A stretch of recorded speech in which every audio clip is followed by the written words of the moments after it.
Hey there. I'm excited to announce this to you today. This is what you've been waiting for in your spiritual quest. This is something I've wanted to do for a long time, and I'm finally ready to announce it that it's ready to go. It's the Grief to Growth Community Circle. Now, this is a sanctuary where like-minded souls are united in their journey through grief and towards personal transformation. It's more than just a place. It's a beginning. It's a commitment to growth and understanding. Here you're finding not just a community, but you're entering a circle of trust and depth. You're going to engage with interactive coursework. You'll dive into exclusive podcast episodes and partake in discussions that illuminate the path from mourning to empowerment.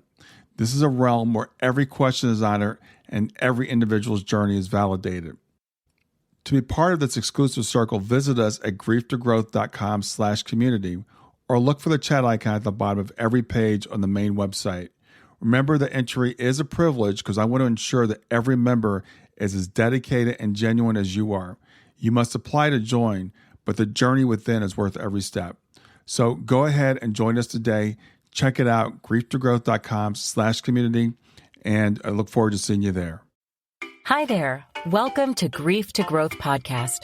Your host is Brian Smith, spiritual seeker, best-selling author, grief survivor, and life coach. Brian believes that the worst tragedies of life provide the greatest opportunity for growth. Brian says he was planted, not buried, and he is here to help you grow where you've been planted by the difficulties in life. In each episode, Brian and his guests will share what has helped them to survive and thrive. It is his sincere hope this episode helps you today. Hey there, everybody. This is Brian back with another episode of Grief to Growth. And I've got with me today a woman named Stacey. And Sally and I just met this week, and she has a fascinating story. I'm looking forward to you guys hearing it. Let me just read a short introduction to who Sally is. Sally was made aware of the unseen forces that can guide and support us when she was young. And then 11 years ago, she had an existential crisis that sent her on a path of self-discovery, healing, and spiritual connection. And then what happened last year in May of 2019, her son, Tommy, he passed. And that actually led her to leaning into her spiritual connection for guidance, strength, and comfort while she was simultaneously going through the grieving process. But Sally experienced a connection with her son pretty much immediately. And that connection also expanded to include her guides and others a few months later. So Sally started getting signs from Tommy like right from the very beginning. And we're going to talk about some of the signs and then recent development where she started a whole brand new way of communication with Tommy. So with that, I want to introduce Sally Stacey and say welcome to Grief to Growth. Thanks, Brian. It's good to be here. Yeah, it's really great to meet you. So we just talked a couple of days ago, and we were talking about a mutual friend of ours, someone that we both know, Marcus Lang, who gets signs from his daughter in spirit. And you commented on there, and that's how you and I met. And you were talking about some of the signs you got. So I said, well, you've got to come on the show and tell us about it. So you said you were saying that you knew there was something going on in the spirit world when you were young. So start there and tell me what you felt. Okay. Around the age of 12, I had a little trauma happen in my life, quite serious trauma, and it was troubling. And I come from a very tiny island called Guernsey, and I lived within a walking distance of the sea. And I would go to the beach with these issues, with my concerns, and I would, look out over the ocean, listen to the waves, smell the seaweed, and in my mind, I would think things through, the people involved, how they were feeling, what I could do to help, and I never felt alone. I just knew I was supported. For want of a better way, I just knew something else existed. It was unseen. And I would often leave the beach knowing what the next best thing would be to do.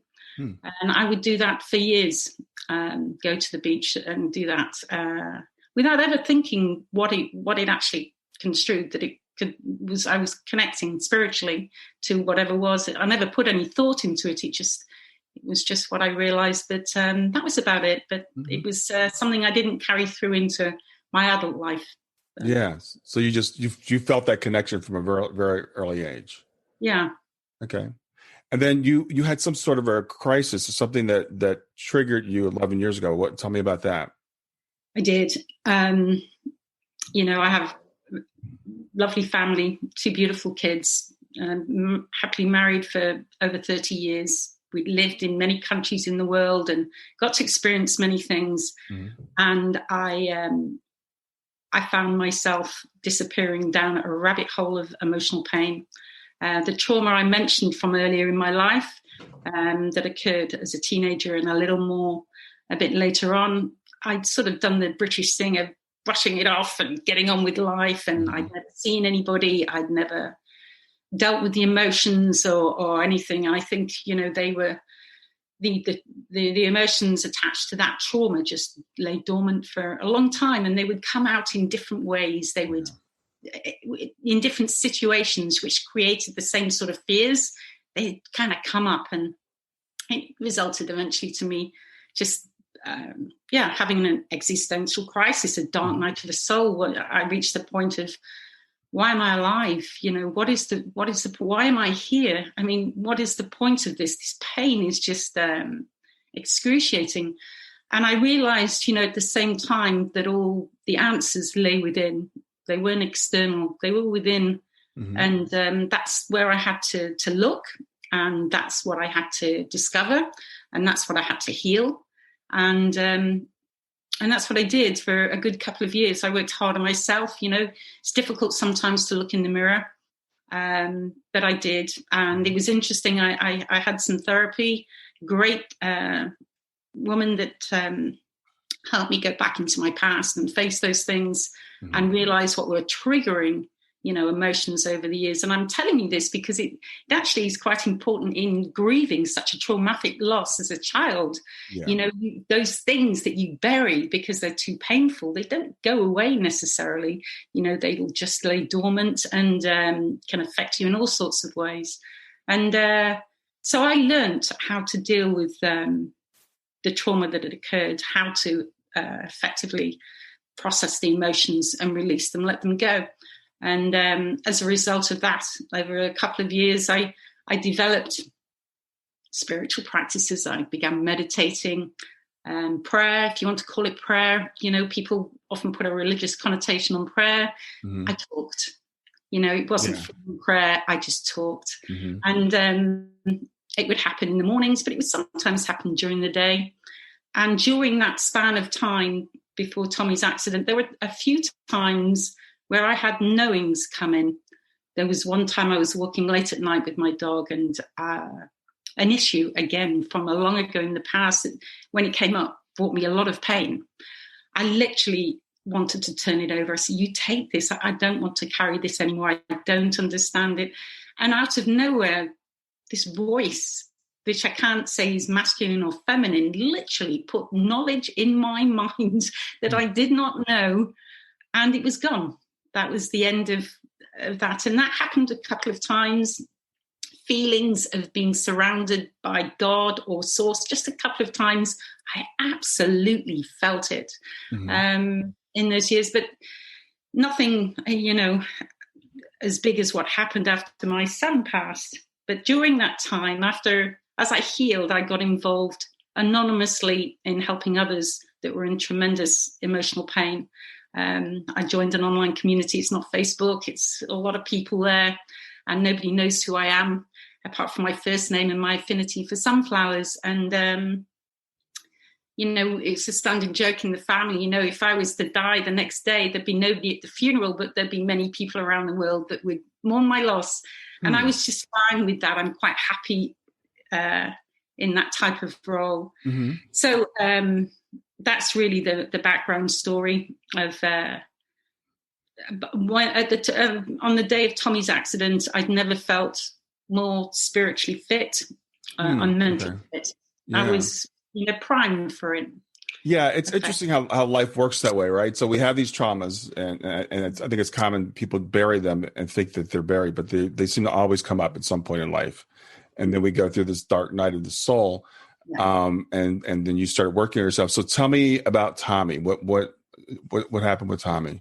Well, first of all, Tommy was just such a fun child. He was shy, more of a listener than a talker, and that was as a boy. And he grew into an adult the same way. But people were always drawn to be in his company. He had a part-time job. where he'd save his money to go on his backpacking trips each year, different places in the world. Mm-hmm. And where he worked, people that would work there that didn't know him socially came to me at the funeral and said, he whenever he was on duty at the same time as them, they would always go and spend 5 minutes in his company because he always walked away feeling better. And that pretty much is what everybody said. There was something quite special about him. Do I think he knew what was going to happen? No, I don't. Certainly not at a conscious level. He was very happy.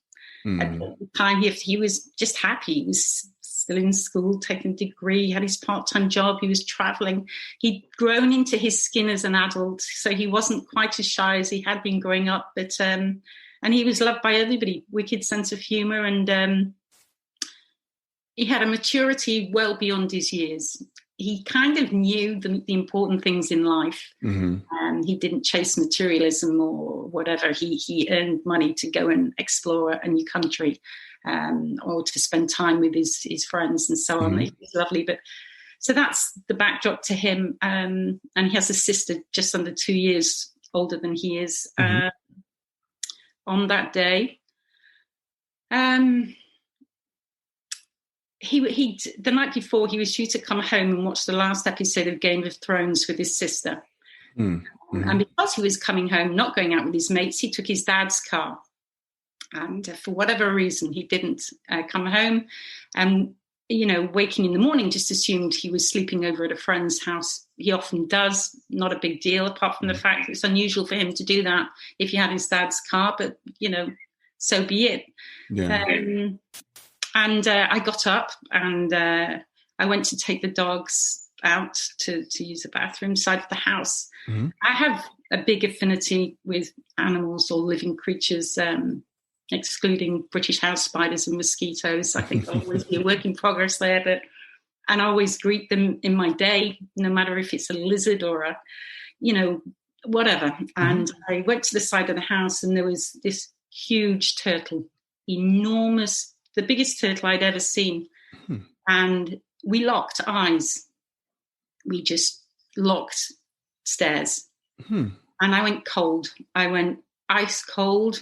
I've never felt so disturbed in all my life. Very, very unsettled. I didn't know what it was trying to convey, but I didn't want to know it. And I just stared at it, and then I broke the gaze, got the dogs, and went inside the house. That's never happened before. And that happened probably about an hour after Tommy had passed. It was going to be another 4 hours before we knew. Oh, wow. That was about an hour after he passed. And basically he was coming home, 6 a.m. in the morning. He was going too fast, distracted, came off the road, hit a tree.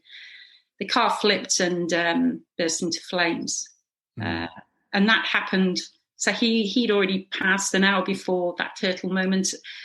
And I didn't think too much more of it. And ironically, I went online to this group where I supported whole bunches of people and did what I did every day. And that day I put in, posted a load of Viktor Frankl quotes. I don't know if you heard, Man's Search for Meaning. So before I knew of the accident, and those quotes, I would go a year later on his first anniversary back to the group and say, those quotes that I posted on that day before I knew of Tommy's passing are as relevant today in my life as they were there. Oh, wow. I don't know if you're familiar, but, one of the most famous quotes he has is, between stimulus and response, there is a space. And in that space, you have the power to choose your reaction. And in your reaction, there's the opportunity for growth. And that's huge. Wow. And I did that and talked with my mother via Skype. The morning, I had no inkling. I just assumed, I got a text from my husband, Kevin, is he back yet? No. And the next thing I know, the police were knocking at the door. And that was about 4 hours after the turtle. Wow. And it occurred a mile away from home, at an intersection just down the road, really, that you pass all the time. As you know, it's I don't care how prepared you think you are for anything in life, that demolishes you. Yes, absolutely. Yeah. Wow. That day, the shock hormones kicked in. The pain and shock was going to ebb and flow for months. But on that first day, I went into his room about an hour after the police had left, and it looked like somebody that was due to return. You know, the bed was unmade, and there's a towel on the floor, and just so I made his bed, and that's the first time I remember talking to him. I made his bed, and I was in mother mode, and I was reassuring him. I said, I'm not sure where you are right now, but just know we're going to be okay. Wow. You're going to see a lot of pain. You're going to see a lot of tears, your dad and me and Phoebe, but we'll be all right. I promise you that. I'm hoping you're okay. Yeah. And that was my first conversation with him shortly after the police had left. And that was going to be a reoccurring sort of reassurance talk, because I knew he existed, because 10 years before my father passed, and my brother and sister wanted to pay respects to the body, etc. And so I went with them, the three of them went, and I saw the body. And I remember thinking as I was looking, that's not my dad. Yeah. The expression wasn't his. That wasn't him. And I knew that was just the carcass almost. Yeah. That was not him. Yeah. And 2 months later, 2 months after that, we were in Peru. We were going to trek to Machu Picchu, and we were climatizing to the altitude. And I'd gone on top of a hilltop, and it was over his birthday. And I saw this tiny little white dot in the sky, and I thought it was a plane, an international plane flying overhead. And then I realized it was moving in an odd way, and I initially thought that plane's in trouble. And then over the space of 10 minutes, it actually came and landed right in front of me, and it was a white feather. Oh, wow. There were no other birds in the sky. I have a photo of the sky and where I was, and I have the feather framed. And that proved to me, we lived in Florida. My dad was back in Guernsey, and here I was in Peru on the top of a hill. Yeah. He touched base with me. It didn't matter where his body was. Right. Didn't matter where I lived. Right. I could be anywhere. And he came and touched base. I didn't pursue a connection with him. That was very special. I did what it was meant to, and I just carried on with life. But of course, that memory came back once this happened with Tommy. And so I knew he existed. And the following day, the turtle experience came back. And I remembered, his favourite toy growing up. So the toy was a turtle. One of the last presents he bought me was this mug I'm drinking out of. It's got turtles covering it. He went cricket with his dad.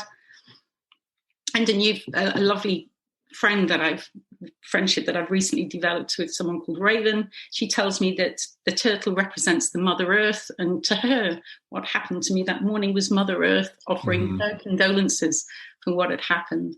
And that's beautiful. That really resonated with me when she told me that. But so there we have it. So how old was Tommy when he passed? He was 21. 21. Okay. Yeah. So. And 6 days later, I went to the crash site because I knew his friends had set up a shrine, and I was aware of the conditions of what had happened, and I wanted to see the shrine so I could thank them at his funeral. And there's so much car wreckage still left there, molten personal possessions and so on. It was just mind-blowing. So I sent my brother back to get some boxes, and again, I remember I talked to Tommy the whole way through. I was reassuring him. I'm looking at this stuff thinking, what was it like for him? And I said, I hope you're all right. I said, if you're seeing me doing this, don't worry, we're going to be fine. And those sort of conversations were happening every day. The funeral was packed. People came. My quiet boy, a listener more than a talker, with a wicked sense of humour, packed that place. People came from out of state. There were people that he'd never met that had tattoos of his name, people that he'd gamed with since he was little.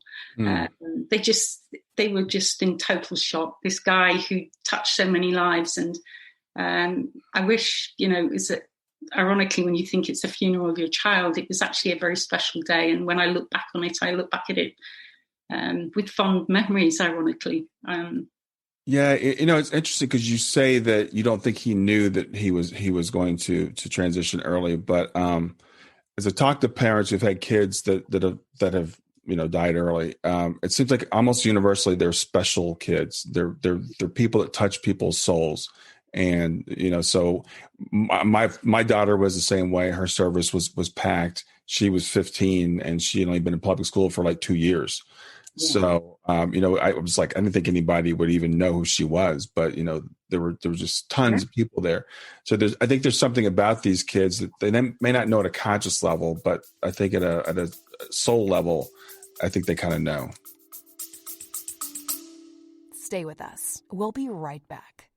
Hey there, something I want to tell you about today.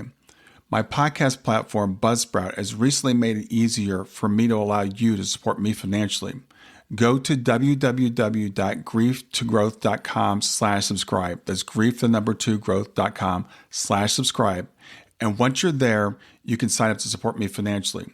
Now, you can do it for as little as $3 a month, or of course, as much as you'd like. If you do that, you'll get access to bonus episodes, and you'll see those in the regular feed. They'll have a lock on them. But when you become a subscriber, you'll actually get access to your own private feed, and you'll be able to listen to the regular podcast along with the bonus podcast for the subscribers.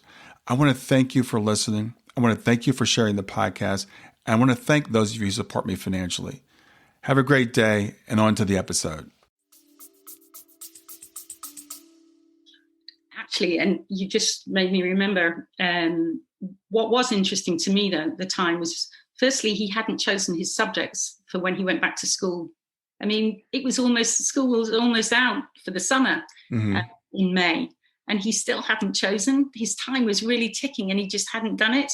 And secondly, he still hadn't decided where he was backpacking in the summer. He was kind of talking about Australia, maybe New Zealand this time. But it was May. He was due to be going in, he had the money saved, and he hadn't actually gone ahead and, like in previous years, he would plot the routes, the countries, and so on. He'd done nothing. Interesting on that front. I think, I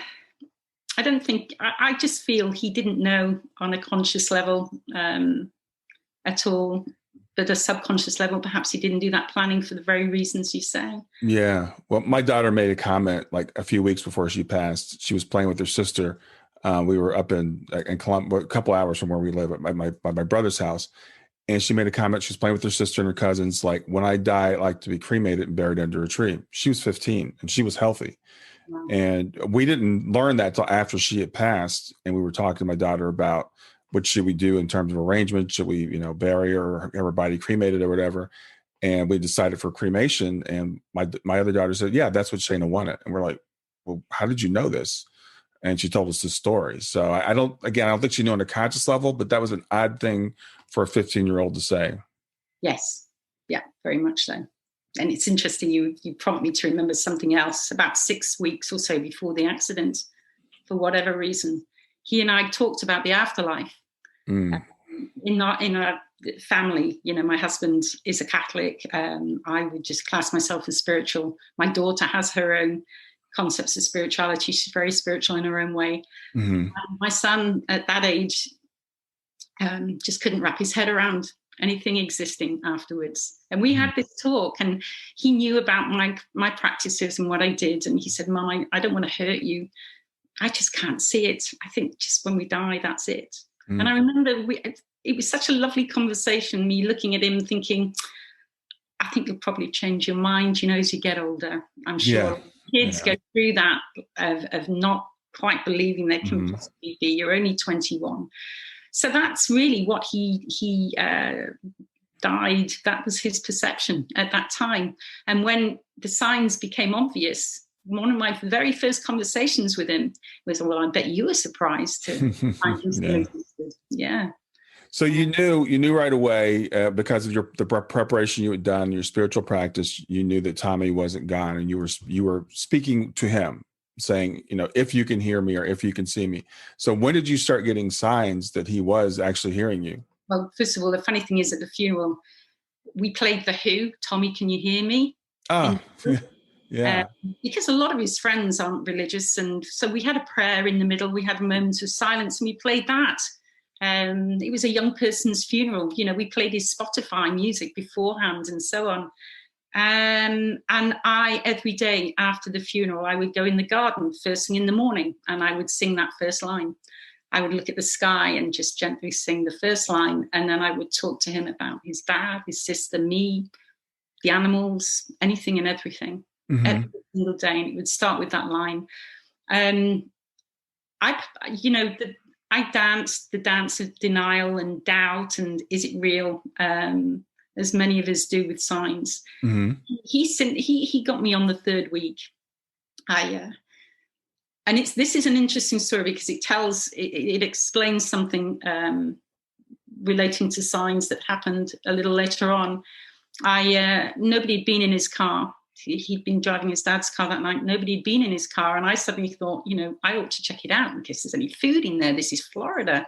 So I said to Kevin, I'm just going to go and check in and go and have a look in the car. And he said, well, turn the engine over while you're there just to make sure everything's okay.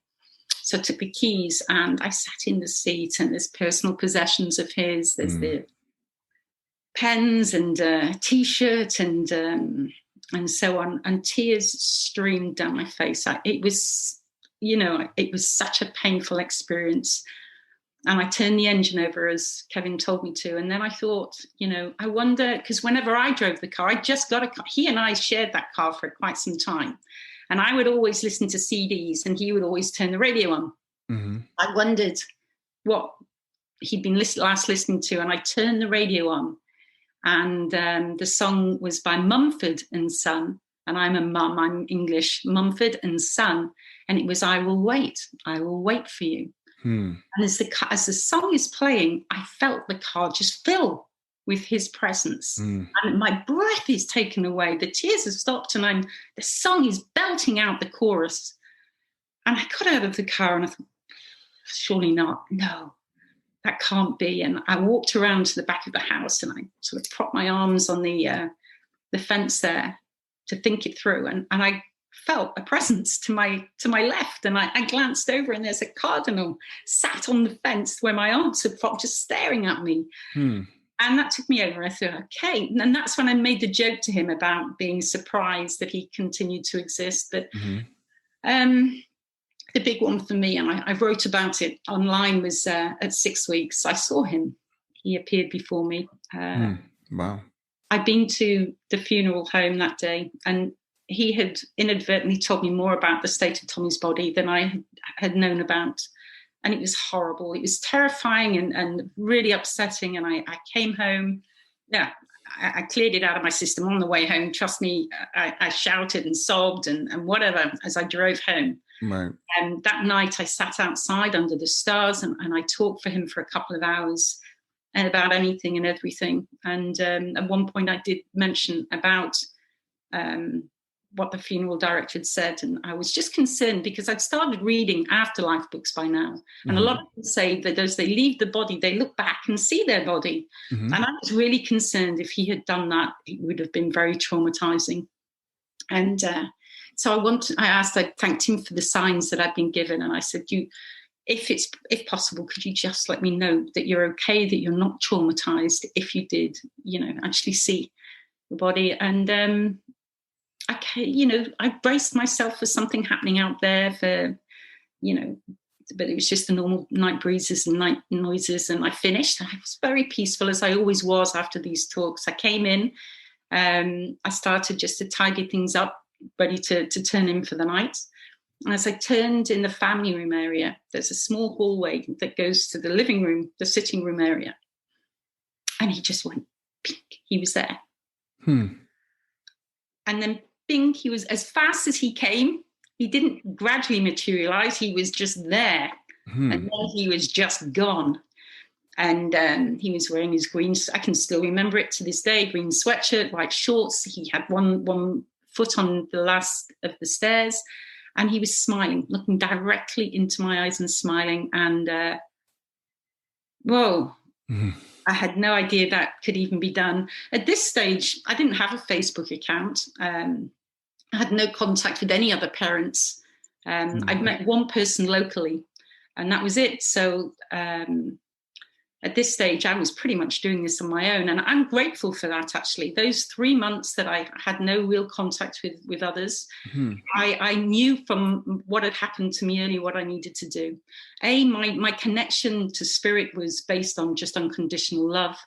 The God I knew wasn't judgmental. He didn't punish. So I knew I had to lean into my beliefs, lean into my connection for guidance, for strength, for comfort, to help me and help my family get through this.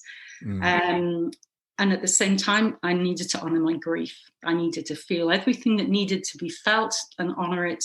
So in those 3 months, that's really what I did. I, tried to help with the family, to help see us through, leaned into my grief and leaned into my connection without having any, and started reading. As my connections were building, I started reading books, and by the time I came online, I was connecting daily. I had a daily connection. I'd seen him, I'd heard him. The signs were just wonderful, and then I became aware of how many people were not getting those signs, and then it became a quest for me of why. How can how can I help these people? And I was a closet person so far as my connection was concerned. For the first few months online, I didn't tell anybody I had connected. I dove into the saddest places, most painful places, and I used every life tool that I could to try and help pull those people out. Your mind muscles, your thought muscles are like physical muscles. The more they're exercised, the stronger they get. So the more you think about that one day, the more hold it will have on your mind, and the more it will affect you emotionally. Those are the kind of things I would go in and talk about, but not about my connection. And it was not because I was scared of what people would think. I was really sensitive to those parents that weren't connecting. I didn't understand why. And the last thing I wanted to do was make anybody feel less than. Right. What happened in 8 months later, 7-8 months after he passed, I decided I'd get a medium reading. I didn't need one. In fact, I'd asked Tommy, would you mind if I got one? Yeah, we're connecting. I didn't want to insult him thinking, oh, this isn't good enough. But I'd really like to have more of a two-way thing, if that's okay. And he then sent me, he wrote me a text. He wrote me a line on my phone. I need to speak to you soon. And that was the first time he did that. And so I saw 2 mediums, which I won't recommend. They were mixed, and they were some good stuff in them, but also some stuff that opened up a can of worms on how he died. I had, because he'd materialized in front of me, and the police reports and the autopsy, etc., I'd put that to bed. I'd moved past it, and they'd opened a couple of things that were swimming around in my mind again, which was annoying. So I said to Tommy, I went outside, talked to him, I said, look, I'm going to get a 3rd medium, because I need now to put what they've raised to bed. And I booked a medium, and she was phenomenal. Within 3 minutes, she brought him through by his first name. And then she said, and he tells me there's some confusion over how he died. Just incredible. And it's that reading is interesting because firstly, she put that to bed. And what had happened, she told me, was the other mediums had psychically put themselves in the accident scenario and were generating their own thoughts on what happened, as opposed to what really did, which was interesting. And I can see how that could be done. After the reading, she and I talked. She gave me an opportunity to tell her about my own connections. And partway through the reading, she kept going on about music. She said, he's showing me music. You're creating music. Did you create the music for the funeral? And I said, no, that's one area that I didn't have anything to do with. I said, no, he's definitely showing it's something that you did, and it has to do with music. And it was only after the reading, when we were talking, became clear what he was meaning. And it's important from a science perspective. All those months I've been saying, he's just amazing, how he's creating these signs, how he's doing these things. It's just incredible. And what he was saying was, it wasn't just him. It was me too. I created the music. In that sign that I told you about 3 weeks after the accident, I didn't just randomly turn on the radio and, whoa, there's a song, and I connected with Tommy. Mm-hmm. He planted a thought in my mind to turn the radio on. And I was receptive enough at that stage, probably because of, many years of connection, to get it and turn the radio on. We'll get back to Grief to Growth in just a few seconds. Did you know that Brian is an author and a life coach? If you're grieving or know someone who is grieving, his book, Grief to Growth, is a best-selling, easy-to-read book that might help you or someone you know. People work with Brian as a life coach to break through barriers and live their best lives. You can find out more about Brian and what he offers at www.grieftogrowth.com, www.grief2growth.com, or text growth, GROWTH, to 31996. If you'd like to support this podcast, visit www.patreon.com/grieftogrowth, www.patreon.com/GRIEF2growth to make a financial contribution. And now, back to Grief to Growth. Stay with us. We'll be right back.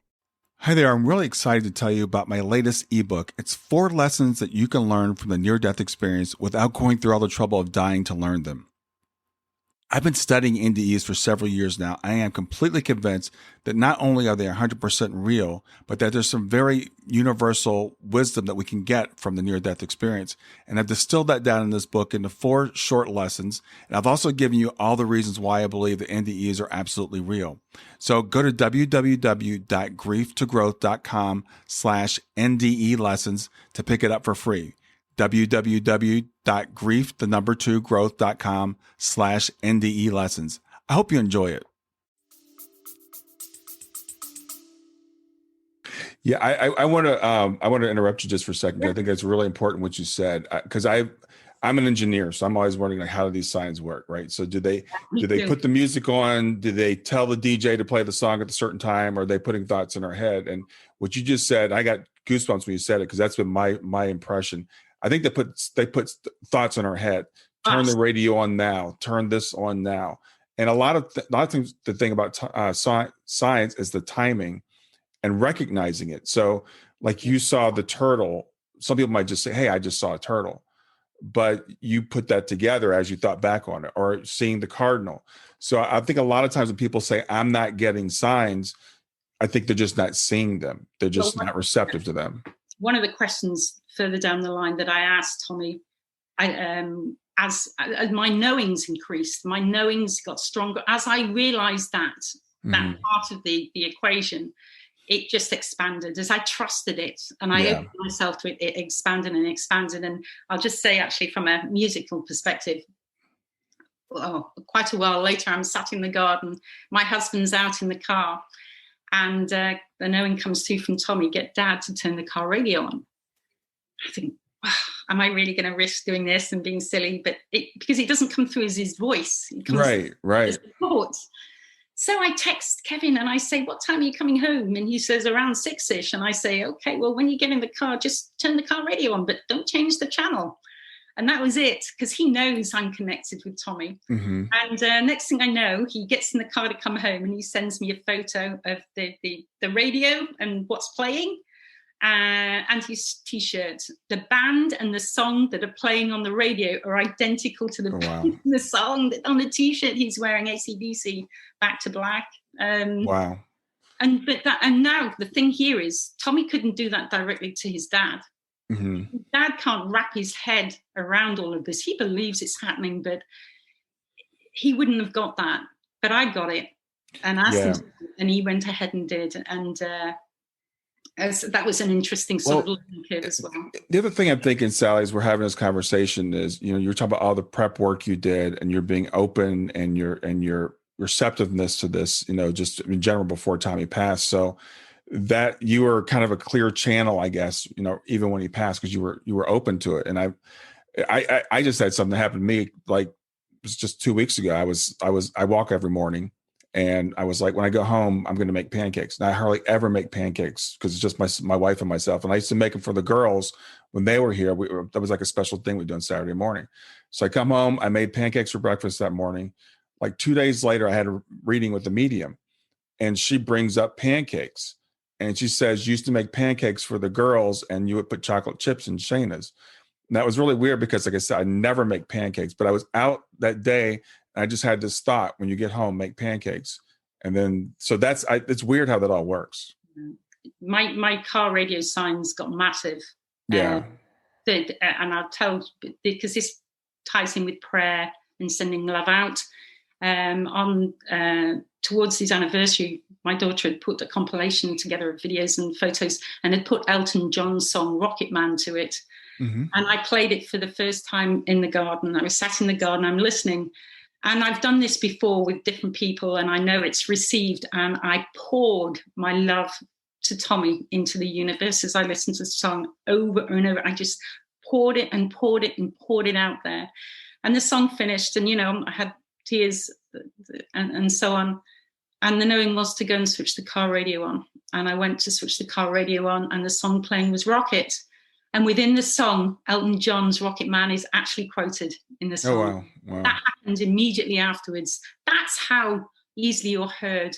And not just with my son, somebody's husband passed, and there was such a touching video of the two of them that happened very close to the passing. And I went in the garden. I was so touched by it, and I poured that same love into the universe for this couple and for this person that had passed, poured it out to him. And he came to visit. He was one of my first people outside of Tommy that came to see me, and with a feather and a message for his wife. Mm-hmm.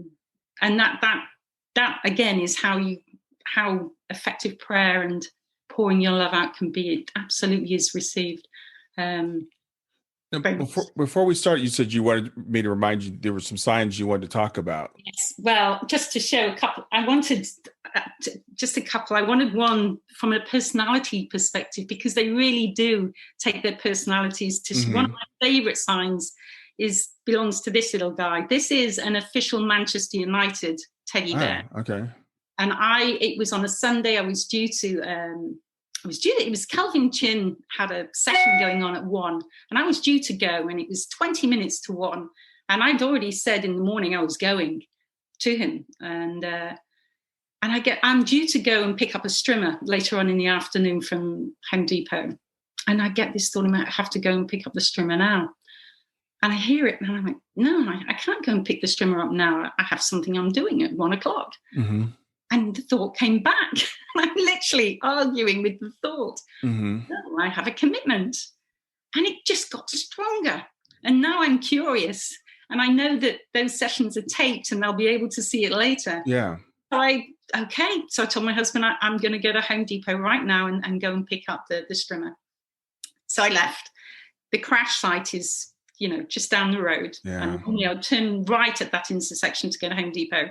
But as I'm going down the road, I get the feeling I need to go to the crash site. So I go to the crash site, park on the grass verge, and I'm told to turn the car radio on. So I turn it on, and the song playing is Photograph. And I'm looking and I'm thinking, photograph. And I check my phone for on this day in previous years, was there a relevancy? Mm-hmm.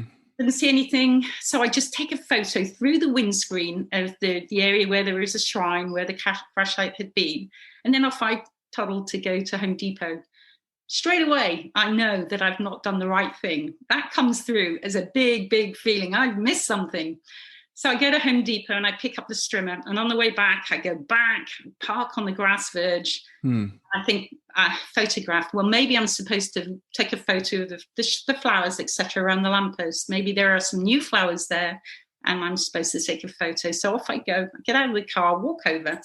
In between the flowers, this little teddy bear has been tucked, still with a cardboard certificate on, is there. And I know instinctively that I'm supposed to bring it home. As I pick it up, to take it to the car, I get this euphoric feeling inside of me, really happy feeling. I'm laughing because we were due torrential rain and thunderstorms that afternoon. Oh, wow. Okay. And as I walked to the car, and it was just so funny, I get in the car and I'm just about to drive off, and I get the knowing again to turn the car radio on. I turn it on, and it's Glory Days by Bruce Springsteen. Mm-hmm. Manchester United's signature tune is Glory, Glory, Manchester, Glory, Glory, Man United. Wow. I mean, look at how, but that doesn't come overnight. But that sort of dance between knowings and signs, it's very doable. And I know quite a lot of people that have learned how to do that. Yeah. Big runs, it's lovely. Yeah, I really love what you're saying, because I'm actually taking a course right now with someone who's teaching people how to communicate with their loved ones in the afterlife. So it's, but what you're saying is we can all do it. We need to be open to it. We need to follow those prompts that we get and follow those feelings. Sometimes you can make mistakes. It's not always going to get it right. You might think, and you do something and it's not.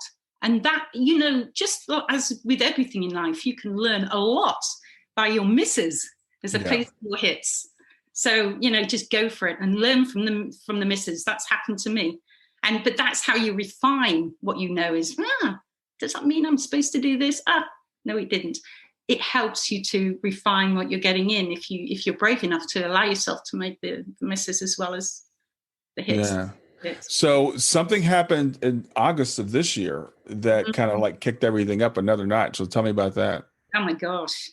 Well, my Tommy decided, just to take it another step. It wasn't just Tommy, it's my guides as well. And in mid-August, I used my voice memo app on my phone to leave messages for myself, because I have a memory like a sieve. So if I'm doing something pops in my head I need to do later, I just leave a little voicemail.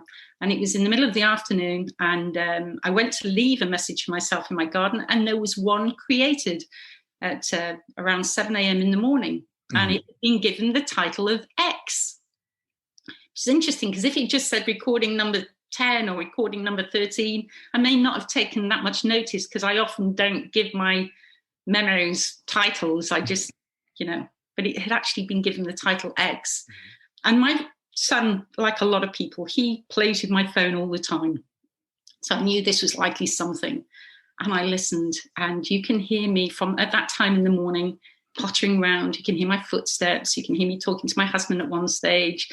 I come close to the phone, then I get very distant, and you hear the cat meowing for breakfast. Mm-hmm. And within it all, then there is a whispered, Mum, oh my gosh. And it actually sounded like him. And I sent the recording to 3 friends, and they all got it. They all heard it. And I thought, how's that happening? That's just incredible. And interestingly enough, I'd already...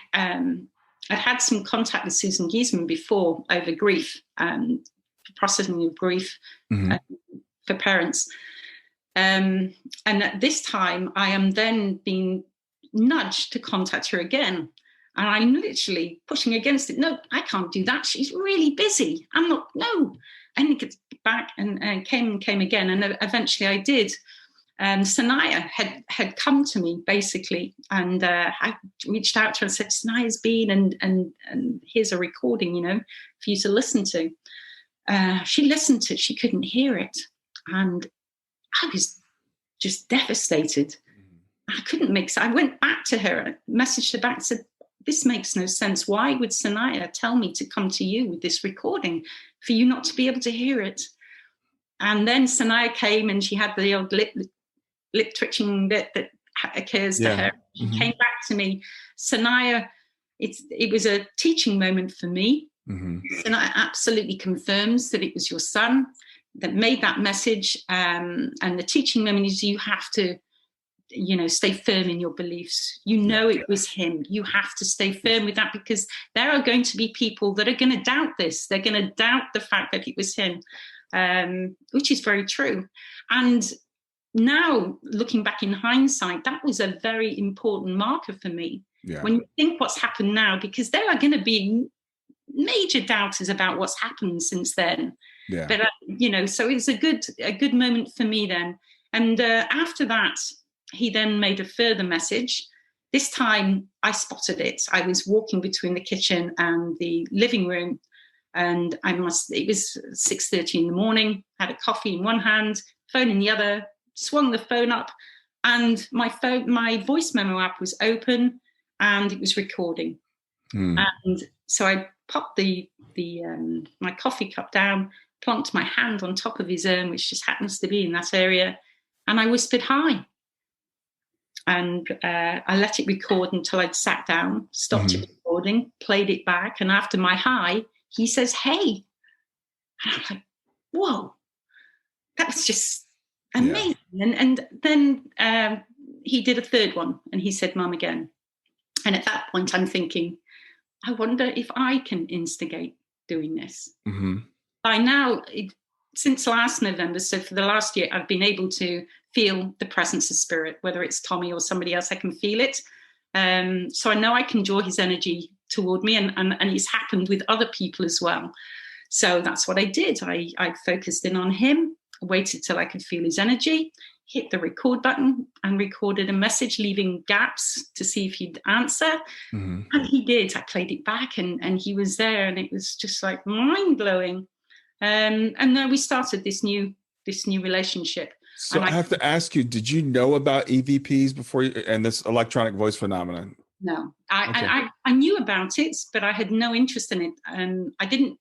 I know they mash up human words and other background noises to make them. And frankly, I'm completely deaf in one ear and partially deaf in the other, which is hysterical that this has been brought to me. But as Susan said, what's happening with me is I am claircognizantly knowing those words a lot of the time, but that's part further down in the story. At this time, I then could just literally take my phone anywhere. I could walk the dog and talk to my son, be in the garden. I talked to him when I voted. I could feel his presence with me as I'm walking back to the car. I said to him, because he didn't have a chance to vote when he was here. I said, did you just vote with me? And his yes was louder than my question, and so on. So, it's really interesting, Sally, because what you're doing is, for people that don't know, it's called electronic voice phenomenon. And what people have done in the past, there's different ways of doing it. Some is using human gibberish, and they create this background noise, and they'll ask a question, and then spirit, I guess, somehow manipulates it into forming words. But you're not doing that. You're just using the voice memo app on your phone, which is also what my friend Marcus, our friend Marcus is doing with his daughter and his guides in spirit. They're actually talking back and forth on the phone. So I'm curious if because I don't need any background noise. Yeah, I don't think he does either, but Marcus is a physical medium. So I'm working on the Soul Phone project. So this is all fascinating to me because we've got different people doing things different ways. Sonia Rinaldi is doing her thing in a different way. But I think people like yourself, I think you're like a medium. So somehow spirit is using your energy. Well, I have had flashes of children through, and I was told that was going to happen long before it did. But I couldn't, and I think of Susan Giesman, Kat Bailey, really good friend. They're incredible what they can do. I just, no, I can't do anything like that. But it's a different, I think that we have different types of mediumship, different type of abilities. Like I said, Sonia Rinaldi, she doesn't bill herself as a medium, but if you took her equipment and gave it to somebody else, they can't get the results that she gets. This is where it got interesting for me. I actually was getting a little scared about what was happening, because it expanded. The next thing happened was my guide started using it. They leave messages. And from there, I spoke to somebody that makes EVPs with her son in the traditional way. And she'd had loads of messages from him. And the next day, when I'm talking to Tommy, he came to mind. And I now realize he put himself in my mind and he left a message. And then I realized, if he left a message, maybe others could. And I went, I contacted a group, Heart Smiles is a group, and it's got 3 administrators in it. And I asked them if I could contact their children. And they said yes. And I went to each of them. All I do is I knew what their children look like anyways. I think of their children, focus in, wait till I feel the energy come in. Then I hit record and I ask questions. And from there, a friend's son just invited himself into a recording. And that was really lovely for her. It actually sounded like him. And it just grew. And I let people know. And then people started coming to me. And then I wanted to, just with my signs, always been really keen to make them as evidential as possible if I'm going to showcase them out there to help people believe. Same here. So give me questions. Preferably, I was learning that they prefer short answers. They are yes and no's, but also just single words. It's interesting. They're very deliberate in their choice of words. So they can say the minimum amount of words possible to say something much bigger. Yeah. And, that's interesting. So I ask preferably yes or no answers, but things I don't know, just give me questions. And it's just been astonishing what's come back. And it's interesting because some children come through crystal clear. Some children come through sounding like themselves. Some don't. Some are so faint, the whispers, that I have to pull the volume up so high you then have to use cleaning tools to take the static out. So you've got a whirling sound running through it, which is a shame because I have no background noise in these recordings. And some sound as if they're on the other side of a football pitch, just way in the distance, very clear, but way in the distance. Why they come through like that, I don't know. But I've asked my guides. I've had lots of feedback on this from my guides, and one of the things they've come back with is you have to learn to do this. It's not a given for everybody on the other side. They have to learn to do this. Is one of the things. Just like one of the answers that one of the children came through. The mother asked, Are you spending time with me every day? Are you sending signs? And his response was, I'm learning. Which I thought was interesting. Yeah. They have such wonderful answers, personality coming through as well. And I like the balance that comes through of a smidgen of evidence just to show, and then some personality. A lot of the time I'll ask, can you tell your mum that you love her or something, or say a message for your mum. And I said this to one lad, and he turned around and he said, you tell her. Yeah. Yeah. And his mum said, oh my God, that's exactly what he'd say. Other people have come through. They sometimes put thoughts in my head to ask. I go in with not really planning much of what I'll say, and find myself asking a question about sunflowers, for them to then respond dreams, for then the mother to say, oh my gosh, I've had a dream visit with him involving sunflowers. Like a validation that I not intended to ask that. Likewise, another one with a little girl of 3, I found myself asking her, what's your favorite color? And she planted that so she could then turn around and say yellow and pink. Yeah. I don't know. And the mother's like, oh my gosh. And so on. It just builds. It's from a personal perspective, I reached out to my dad 11 years since he passed, and he was there for Tommy when Tommy passed. He's there with his mum and dad and so on. It was but he felt so strange, and I confirmed to him. I asked him about a couple of the signs. I've not had many signs from him, and he confirmed them. And then my mother, hearing that, wanted me to get hold of her father, and now he died when I was very little. I didn't really have a relationship with him, and that was an odd thing. I asked her to send me a photo, and I focused in on this old black and white photo, called his name, felt his presence, introduced myself as his granddaughter, and my mother, his daughter, had wanted me to do this, and he answered some questions that she'd asked me to ask. And then I said, my mother, your daughter, she loves you very much. Have you got a message for her? And he's one of these that's talking from a mile away. Clear, but so faint. I just know it's there. The sound line is flat, but I know it's there. And you pull it up and you pull it up and you pull it up. And I'm getting Lindy Lou just fine. And it was said in a Lindy Lou just fine.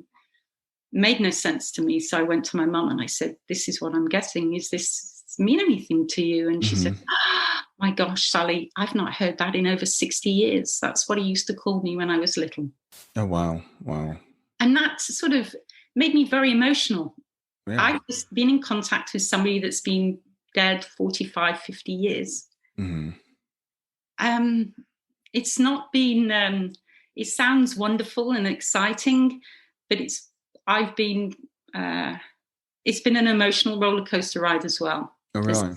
As this has opened, it's been interesting.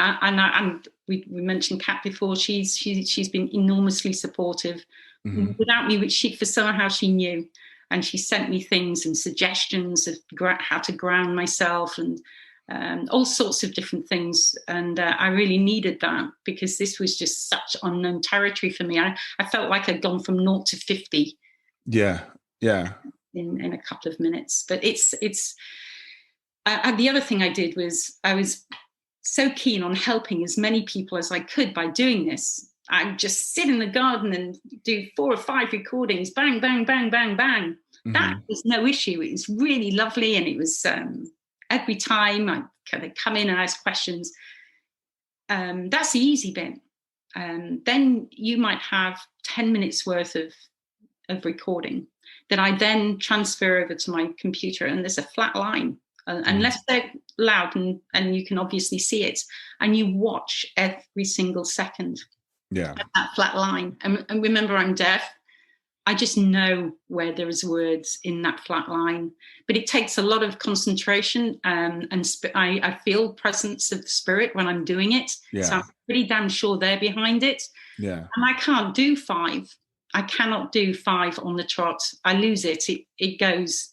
And there was one time there was a mother waiting for more recordings to come through, and I literally had to say, "I'm sorry, I can't. I have to stop for 3 hours, for a few hours. My ears have gone tired." Yeah. I don't know how else to put it, but it stopped. Yeah. And that was a learning curve for me too. You can't just expect, and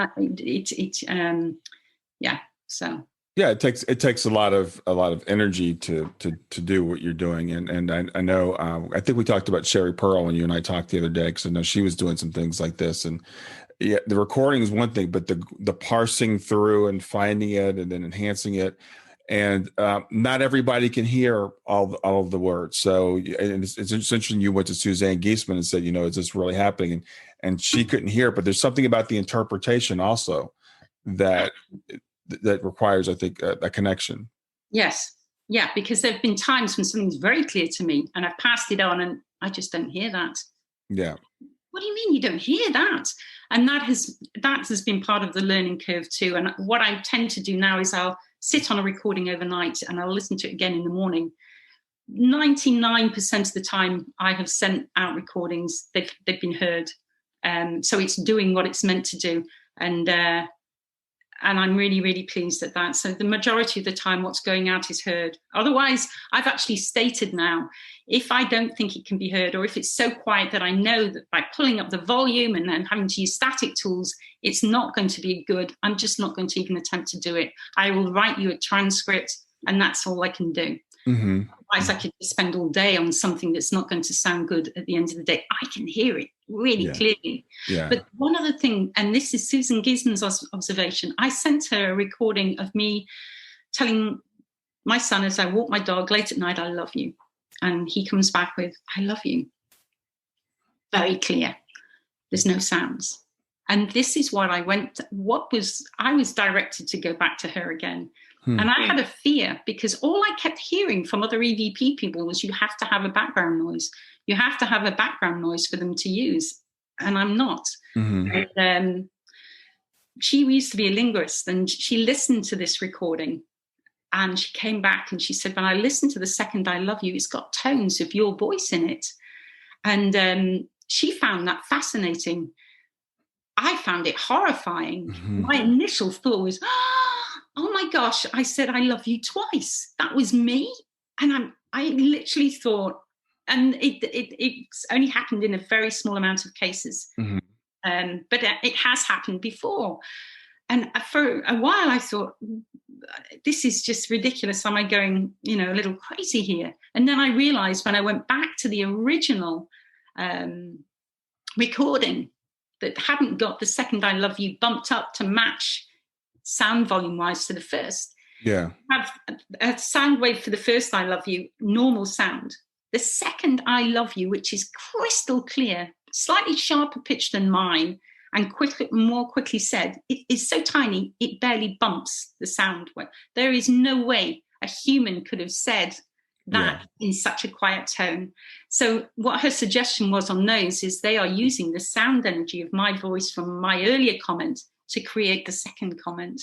Yeah. I don't know. That was a suggestion, but I think there's something to that, because even with the gibberish, the theory is, the hypothesis, I guess, is that they're taking the gibberish, which is chopped up human sounds, and they're somehow manipulating those and putting them together to form their words. So it would be a similar type of thing. They're using your energy to form the sounds that you're hearing, and we don't know how it works, and we probably won't. I have asked. Firstly, it's funny because I'm now starting my guides. If they don't want to answer a question, they just don't, and I'm left with blank spaces. And I think it's partly to do with I'm not supposed to know that at this moment in time, and that's fine. I'm fine with it. And I did ask them, with this, the three, the spirit world, the human, and the phone, how big a part does the phone play in relation to the two other components? I've asked that question twice, and both times they came up with nothing. And I thought that was interesting, because a lot of people are asking me, well, what phone have you got? What's your voice memo app? Yeah. It's not the phone. It's to do with me and the spirit world, and this is just the thing in the middle. I think that's absolutely true. And it's, like I said, it's really interesting working on the Soul Phone project, because what Dr. Schwartz is trying to do with that is the spirit energy, how they're using it. And this is like physical touch. It's so light. It's so hard to measure in our world that the noise around is actually loud. We have the signal and the noise when you're in science. So the noise is so high compared to the signal that the thing is getting that subtle energy. Wow. So it's not, in that case, it is the equipment. And that's what we're really working on to make something. I've actually asked twice now as well. Since I knew we were coming on about the Soul Phone, is it going to work? And both times they came back and said yes. Yeah, it's really been an interesting journey. I've been on the project now for about 3 or 4 years, and that's the challenge.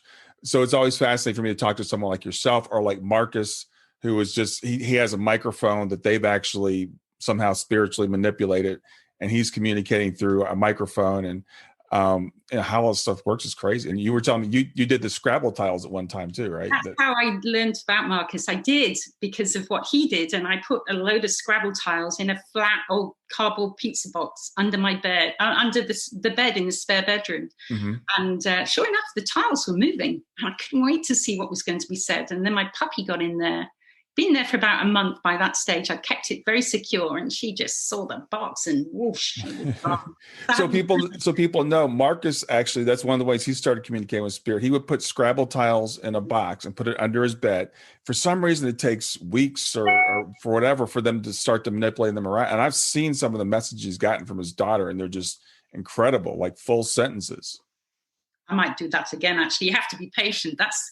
You have to leave it there for a long time by the sound. But mine was shifting. They were definitely moving. And I sent him a couple of pictures as they moved, but they weren't into the forming of words yet. But going back, before I forget, to the messages, something else that I asked, you've seen these diagrams you get. What raises your vibration and what lowers it? These lists on either side. Yeah. Frankly, I tick off a lot on the what raises your box, but I also tick some off on the lowers. I still am prone to feel insecure. I can feel shy. I have things that definitely are there. I'm a human being, and it surprises me how this has opened up. And one of the questions that I was asking them, I said, I talked about the vibration levels, and I literally said to my guides about this chart I'd seen. And I'd said, I tick off some of those boxes on the low vibration side.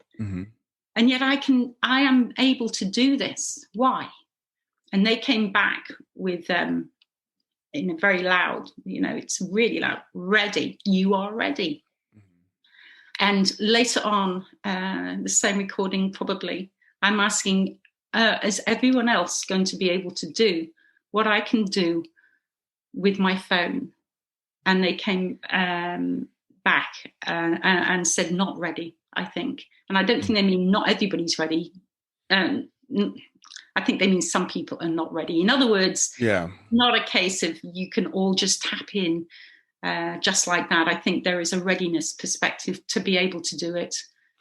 Yeah, there is something to that. The thing is, and I love having this conversation with you because we started off talking about like recognizing the signs that our loved ones give us, like the turtle and the cardinal and the songs on the radio and stuff like that. We can all open ourselves up to receiving those signs. And I've talked to people who are mediums, and some people say, well, everybody can be a medium. Anybody can train to be a medium. I don't know that I believe that. I think it's kind of like playing a musical instrument. Some of us have the ability where we can just pick it up and be like virtuosos, and some of us would have to really, really work hard to plunk out Mary Had a Little Lamb, and that's probably as far as we're going to get. And this backs onto what you're saying, in the fact that we are all unique individuals. We are a sum of our life experiences, and in that respect, none of us can ever fully fit into another person's shoes. Right. And so it stands to reason then that our connection at whatever level is also going to be equally unique. What is going to work for one person, or what is a combination of things that will work for one person, will not work for another. We've all got strengths and weaknesses. Yes. How honest can we be in recognizing what our strengths are and what our weaknesses are, and what we need to work on, what we need to solidify? All those things is right back into an individual perspective. I can't make anybody else do this. Yeah. Each person is on their own journey.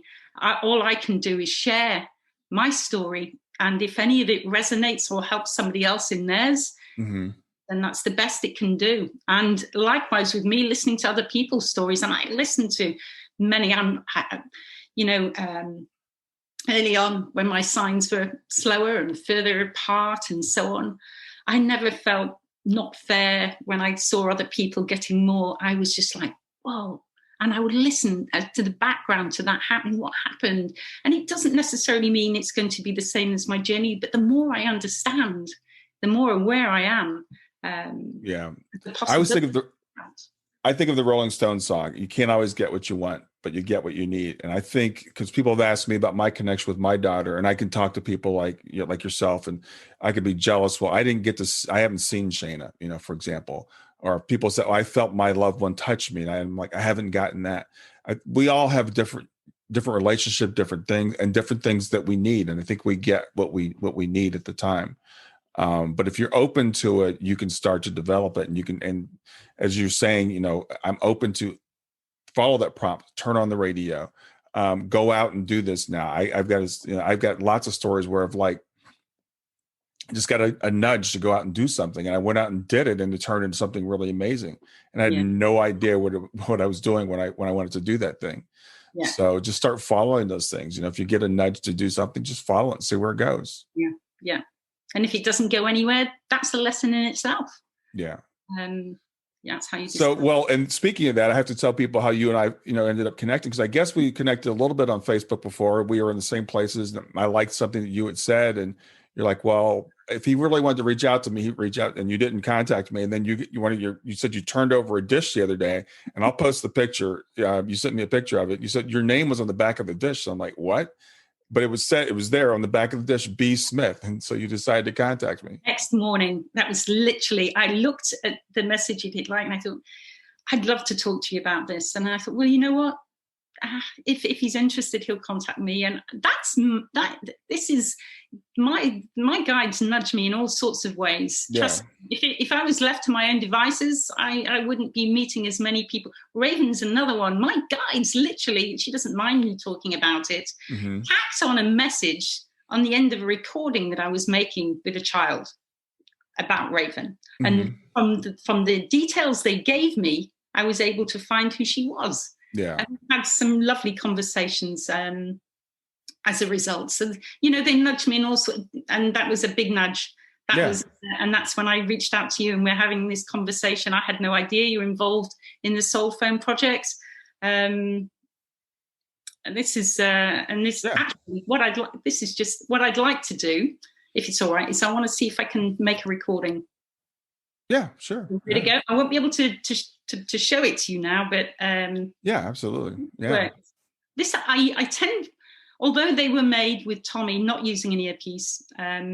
I like using an earpiece when I make them because I'm completely deaf in one ear. So when I use an earpiece, I go into my own little world from an outside perspective. There is no sound in this room. I don't know if it will work, but let me see if this earpiece is actually,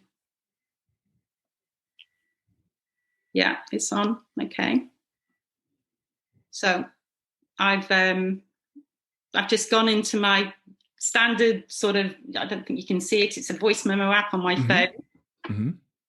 I think of Tommy for a second.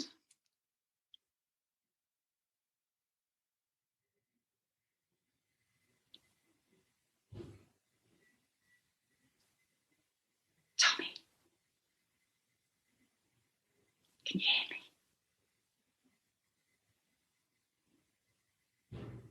My guide's there. Can you say hi?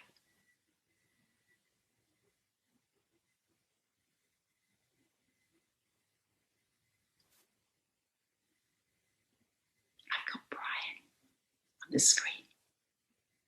Brian Smith, have you got a message for him?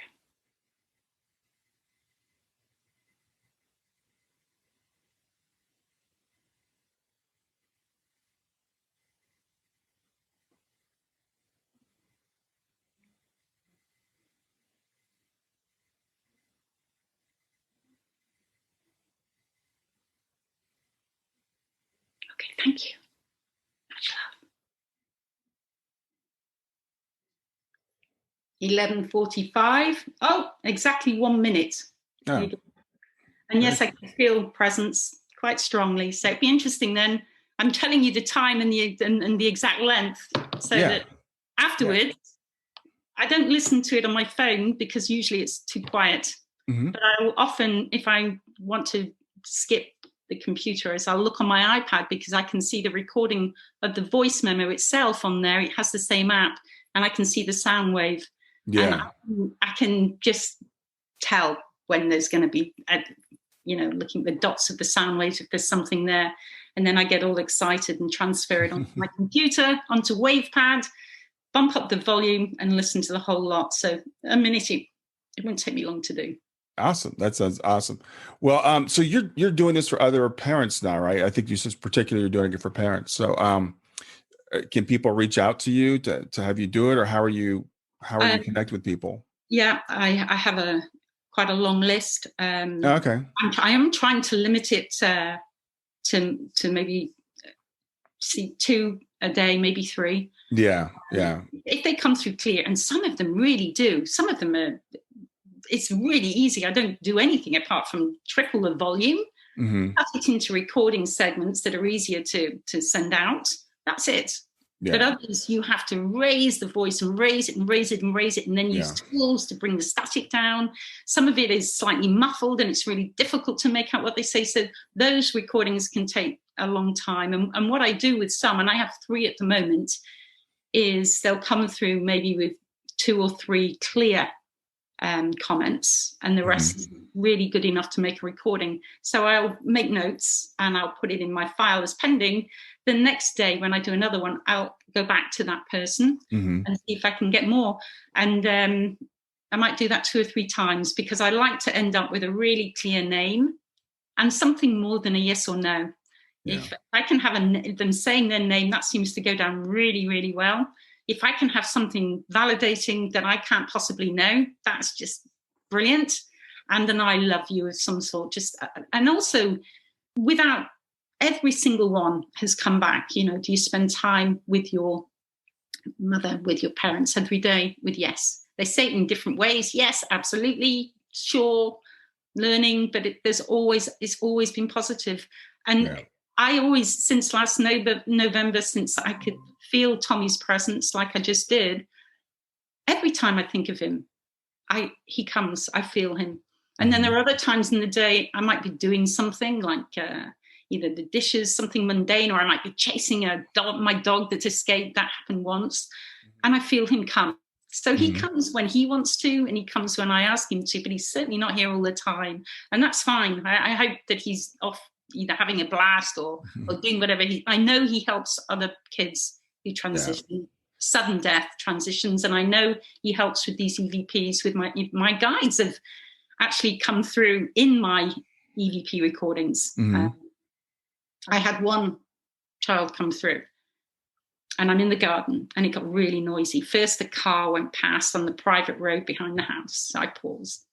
Then an aeroplane went overhead, and I'm just rolling my eyes. And this was somebody I had not been expecting. This person came in of their own accord. And so I wasn't sure who it was in relation to, apart from the fact it related to the previous recording I'd done. They knew this previous recording. So there was a space with some quiet time. So I quickly said the name to speed up them responding before another noise was made. And my guides came in almost with a slight reprimand. It was and said, "Wait a minute." And then after then, she then came back and she said, "I'm ready." Oh, wow. And then we went. And that was interesting. That's the first time I've heard them come in, literally say something in it, because I'm rushing for a response. And interesting. Well, Sally, I am really glad that you reached out to me. It's like I said, it's really interesting because the timing happened to work out. That I had this slot available, and you reached out to me. When we made this happen. I think what you're doing. At where you are, everybody should say, "Okay, now I'm going to get my phone and make a voice memo." Maybe not everybody can do that, but we can all start to look out for those signs and feel those signs and just pour that love out. I think that's a big part of it when I hear people talk about that. Just pour that love out and, talk to your kids, know that they're still there, know they're still involved in our lives. They tell us that all kinds of ways, all kinds of times that they're still a part of our life. So we don't have to wait till we die to see them again. We can have that relationship even right now. Absolutely. Yes. The love is always there, even if you're not feeling them. And there are reasons, I think, that there are phases when you don't feel their presence, or in the early days, there are perhaps things that you need to be doing in this plane. I get that feeling anyway. But to know they're always there. I mean, what I was trying to say before about being able to pull in other kids just by thinking of them, to me, it exemplifies what I've been saying the last year. They are only ever a thought away. It just happens that I can feel them when they come. They're only ever, and hopefully other people will begin to do that. But in the meantime, I didn't feel him before last November. I didn't have that feeling. I sensed that he was there, and then it just happened. But before then, I didn't know for sure. Yeah. Just go through the process anyway of trusting and being open. Yeah. Well, Sally, I really appreciate it. It's been fascinating talking to you and getting to meet you and learn about, your relationship with Tommy and the things you're doing. And I think this is going to help a lot of people. So I really appreciate you doing this. Well, thank you. Thank you for, asking me. I've loved it. And I'll get back to you, see if there's anything on that recording. All right. Sounds good. Well, enjoy the rest of your day. And you. Cheers, Bye. Brian. So you may be wondering what became of that recording that Sally did while we were doing the interview. You'll remember that she had her phone out. She used the voice memo. I can attest there was no sound in the room, no air moving or anything. She wasn't playing any gibberish like some people do with EVPs. It was quiet, and she whispered into the phone. One of the things she whispered was, "I'm here with Brian Smith. Do you have anything to say to him?" or something to that effect. And the EVP that she got back was Brian Smith, awesome. Now, it's not really super clear. I can hear it. I can understand the words, but I can attest for one thing, there was nothing else going on in that room. So this, whatever came on the recording, sounds like a voice, and it sounds like those words. Okay. So I took a photo of the whole recording of the whole minute, and it's virtually showing a flat line for most of it. Then I took a photo again of the whole 1 minute recording with the volume ramped up big time for the whole thing. This is that same ramping up volume whole thing scenario that you see here. But this part relates to you, and what I've done is the part where I'm talking here, which looked a bit like that before. I have reduced the volume dramatically whilst increasing the volume of Brian Smith and Awesome. Because of the static that came in with that, I then had to use a cleaning out tool for the static, which is the whirling sound you can hear. I did slow Brian down just slightly because it was said too fast, but I haven't changed anything else. And I also cut the static down in the gaps just because it's not nice to hear. So here we go. I got Brian on the screen. Brian Smith, have you got a message for him?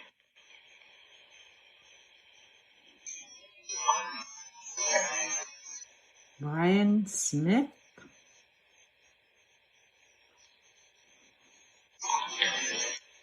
Awesome. Have another listen.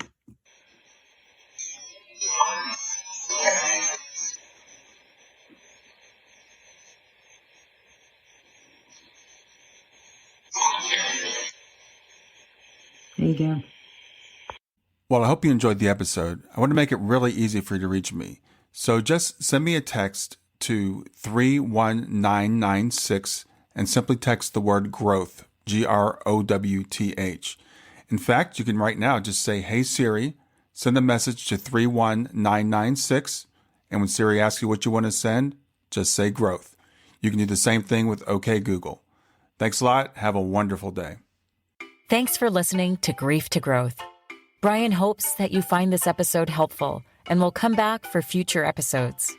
Brian's best-selling book, Grief to Growth, Planted Not Buried, is a great resource for anyone who is coping with grief or knows someone who is. If you enjoy the podcast and would like to support it, there are 3 things you can do to help. The first is to share the podcast with someone that you think it will help. The second is to go to iTunes, rate, and review the episode. The third way you can support the podcast is by becoming a patron. Head over to www.patreon.com/grief2growth. That's patreon.com/grief, the number 2, growth, and sign up to make a small monthly donation. Patrons get access to exclusive bonus content and knowledge that you are helping to spread the message of grief to growth. For more about Brian and Grief to Growth, visit www.grief2growth.com. Hi there. I hope you enjoyed this latest episode of the podcast, and I'd love to hear your thoughts. What questions came up for you? What did you like about it? What didn't you like about it? I invite you to visit us at grief2growth.circle.so. That's grief, the number 2, growth.circle.so to continue the conversation with me and with other listeners. It's a space to sound off, to share reactions, and to go deeper into the topics from the show. I look forward to chatting more, and I hope to see you there.